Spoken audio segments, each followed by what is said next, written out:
یہ جو لفظ مقام ہے اس کا معنی ہے کوئی جگہ، کسی قسم کی کوئی بھی جگہ. اور مقامات جو ہے یہ لفظ یہ جو ٹریڈیشنل عربک میوزک ہے، ٹریڈیشنل عربی موسیقی ہے، اس کے اندر یہ مقامات استعمال ہوتے ہیں. اور میں اللہ تعالیٰ کا شکر ہے، مجھ پر اللہ کا احسان ہے کہ میں بچپن سے ہی قرآن پاک کی تلاوت سنتا آ رہا ہوں اور کرتا آ رہا ہوں.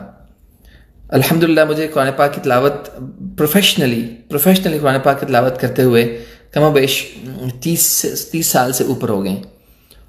اچھا جی، تو مقامات کا لفظ مقامات یہ میں نے صحیح میں آپ کو بتاؤں تو میں نے سن 1998 99 اور سن 2000 میں سنا کہ یہ کوئی مقام بھی کوئی چیز ہوتی ہے. اس سے قبل ہم جو چیز سمجھتے تھے وہ ہم کہا کرتے تھے کہ یہ لہجے ہیں، لہجہ، یہ فلانا لہجہ ہے، یہ فلانا لہجہ ہے، یہ سیکا لہجہ ہے، یہ مایا لہجہ ہے، یہ حجازی لہجہ ہے، یہ حسینی لہجہ ہے. تو اس سے پہلے ہمیں مقامات کے بارے میں نہیں معلوم تھا. حقیقت تو یہ ہے کہ مقامات، لفظ مقامات جو ہے یہ عربی موسیقی کے اندر استعمال ہوتے تھے. یہ عربی موسیقی کے اندر استعمال ہوتا ہے. اچھا، اب جو دور جدید کے اندر لوگوں نے اس کو اپنی مجبوری بنا لیا ہے، مقامات کو تلاوت کا ایک لازم الملزوم حصہ سمجھ لیا ہے، جبکہ ایسا نہیں ہے. میں اگر آپ کو صحیح بات بتاؤں تو جب سے مجھے پتہ چلا کہ یہ مقامات بھی کوئی چیز ہوتے ہیں تو میں نے ان کو بہت اچھی طریقے سے سیکھا. میں اپنی روداد آپ کے سامنے پیش کرتا ہوں کہ میں نے ان مقامات کو بڑے اچھی طریقے سے سیکھا. جہاں جہاں مجھے موقع ملا میں نے وہاں سیکھا. لیکن میرے عزیز دوستو، میرے ساتھ ایک عجیب و غریب معاملہ ہوا کہ میں جیسے جیسے ان مقامات کو سیکھتا جا رہا تھا، ان کی فروع کو سیکھتا جا رہا تھا، ان کی جزیات کو سمجھتا جا رہا تھا، ویسے ویسے میں راستے سے ہٹتا جا رہا تھا. کس راستے سے؟ اس راستے سے جو ہمارے اکابرین کا راستہ تھا. یعنی ہمارے اکابرین کا راستہ کیا تھا کہ قرآن کریم سب سے پہلے جو ان کی اقدار میں سب سے پہلے قدر تقویٰ تھی.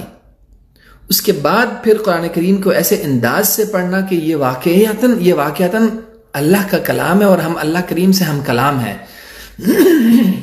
اور ایسے موقع کے اوپر جو انسان کے اوپر کیفیات طاری ہوتی ہیں روحانی طور پر کہ کسی وقت اس کا دل نرم ہو جاتا ہے، آنکھوں سے آنسو بہہ جاتے ہیں، اور کسی وقت انسان عذاب کی آیات سن کے ڈر جاتا ہے. تو یہ ہمارے اکابر کی اقدار تھیں. لیکن میں جیسے جیسے ان مقامات کو سیکھتا جا رہا تھا ویسے ویسے میں راستے سے ہٹتا جا رہا تھا. اور ایک وقت آیا کہ مجھے عربی موسیقی کے اندر بہت دلچسپی ہو گئی، اور میں مختلف عربی گلوکاروں کی اور گلوکاراؤں کی میں موسیقی سنا کرتا تھا عربک، اور میں سمجھتا تھا کہ شاید میں اس سے کچھ سیکھ سکتا ہوں.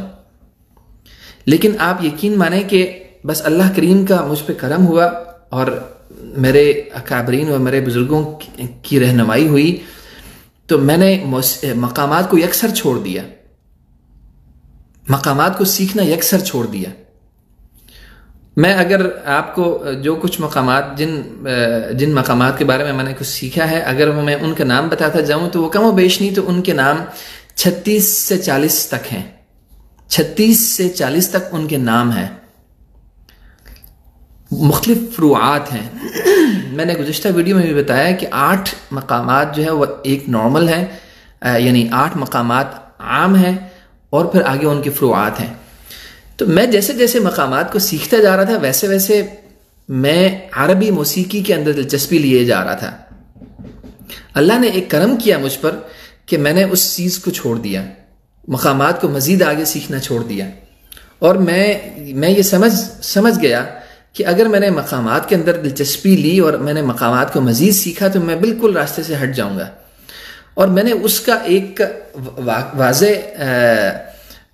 یہ سمجھیں کہ ایک مثال بھی میں نے دیکھی. میرا ایک بہت قریبی دوست ہے جو کہ سافٹ ویئر انجینئر تھا اور وہ حافظ قرآن تھا، اور وہ اس کی آواز میں بہت زیادہ ٹیلنٹ تو نہیں تھا لیکن وہ مقامات سیکھنے میں لگ گیا.